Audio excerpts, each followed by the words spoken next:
Sonny Burnett causes chaos throughout Miami's crime world in the Season 5 premiere of Miami Vice. Hostile Takeover was directed by Don Johnson and written by Ken Solars. It's not a direct continuation of the Season 4 finale, Mirror Image, as it's clear some time has passed and some circumstances have changed, but Crockett still has amnesia and is still fully submerged in his undercover identity as dangerous Miami lowlife Sonny Burnett. It opens at the birthday party for Celeste, the beautiful young wife of a Miami crime lord named Oscar Carrera, played by the Rockford Files' Joe Santos. Oscar steps outside to talk to his resourceful new right-hand man, who happens to be Sonny Burnett, who is dressed in an expensive suit and tie and looks like $1 million. The dark side has clearly been treating Crockett very well. A scantily clad male stripper pops out of Celeste's birthday cake, and then he's riddled with bullets by a gang of armed assassins sent by a rival crime lord named El Gato. Crockett manages to take out the shooters, but a great deal of damage is done. It's a terrific opening sequence, scored to Underneath the Radar by Underworld, which is one of those great 80s songs that never got nearly enough radio play. We're thrust right into a fairly complicated situation without even a previously on Miami Vice recap to help refresh our memories of what happened at the end of last season, which helps to create an atmosphere of chaos and danger. It's very effective. At headquarters, Castillo helpfully briefs the Vice detectives and the viewers on the current situation. At some point in the break between the 4th and 5th seasons, Carrera murdered Manolo, the drug lord played by Tony Azito in the Season 4 finale, and Manolo's brother El Gato has been seeking vengeance. Crockett has disappeared from Vice's radar since Manolo's murder, but Tubbs tells Castillo that eyewitnesses at the party described a man who looked very much like Crockett working for Carrera. At Carrera's mansion, Carrera meets with his top advisors. In addition to Crockett, there's his worthless son Miguel, who is played by Anthony Crivello, and who will sport some pretty amazing outfits throughout this episode. Miguel is clearly hot for his stepmom Celeste, and Carrera does his very best to ignore the way his son keeps panting over his wife. Also at the meeting is Carrera's top hired gun, Cliff King, who is played by the great Matt Frewer,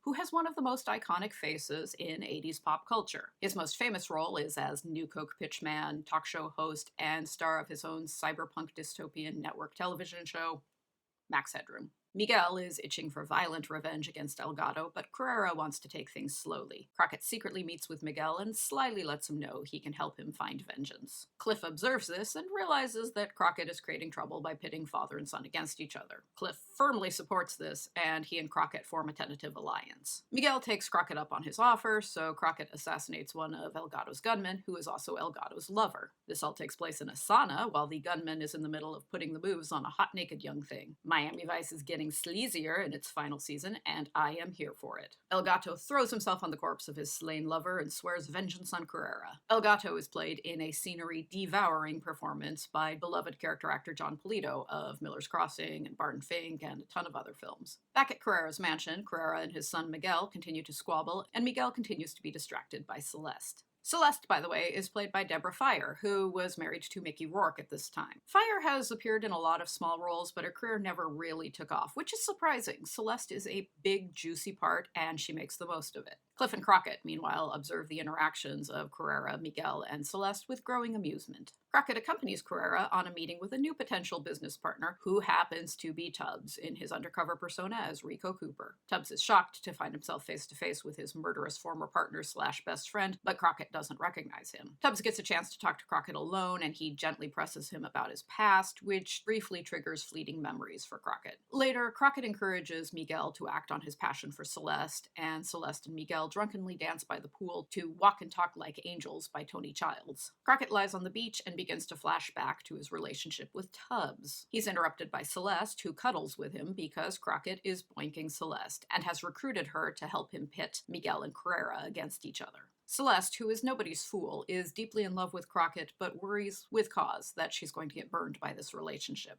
A lovesick Miguel bursts into Celeste's bedroom at night, and they end up rolling around in bed together. They're interrupted by an enraged Carrera. Father and son fight, and Miguel ends up shooting and killing his father. At the funeral, Miguel is drunk, angry, and more worthless than ever, and Crockett has to talk Celeste into continuing to cozy up to him. Cliff takes Crockett to meet with a ruthless Central American dictator named Comandante Salazar, played by Victor Argo, who strikes a deal with Crockett to help him run drugs across the border. When Crockett returns to Carrera's mansion, he finds a drunken, lonely Celeste waiting for him. She hurls a champagne bottle at his head as a prelude to what I imagine is mind-blowing sex, and then they're caught by Miguel. Luckily, one of El Gato's men tries to shoot and kill Crockett just then, and Miguel ends up getting shot and killed instead. Now in charge of the Carrera crime family, Crockett heads to a lighthouse at night to meet with an undercover Tubbs for a drug buy. Tubbs tries once more to jog Crockett's memory, and this time Crockett correctly identifies him as Tubbs. The episode ends on a cliffhanger with the sound of gunshots. This is another fantastic episode. It's very different in look and feel to the season 4 finale. It's shot in a very realistic style compared to the cold, off-kilter surreality of Mirror Image. Miami Vice is clearly headed in a new stylistic direction for its final season, but in this case, at least, it works very well. Performances are terrific across the board, and everything looks very attractive and stylish.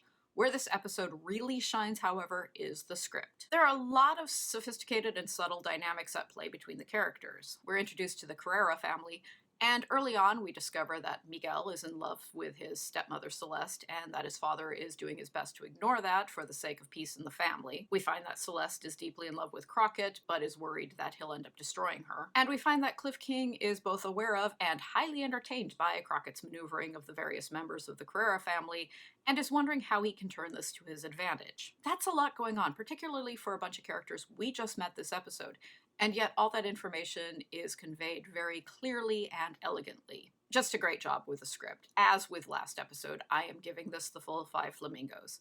Next time, Crockett's memory begins to return as his grasp on his newfound power begins to slip. This is a really fun, juicy, entertaining stretch of episodes, and I'm really looking forward to continuing to discuss them with you, so please meet me back here later and have a great week.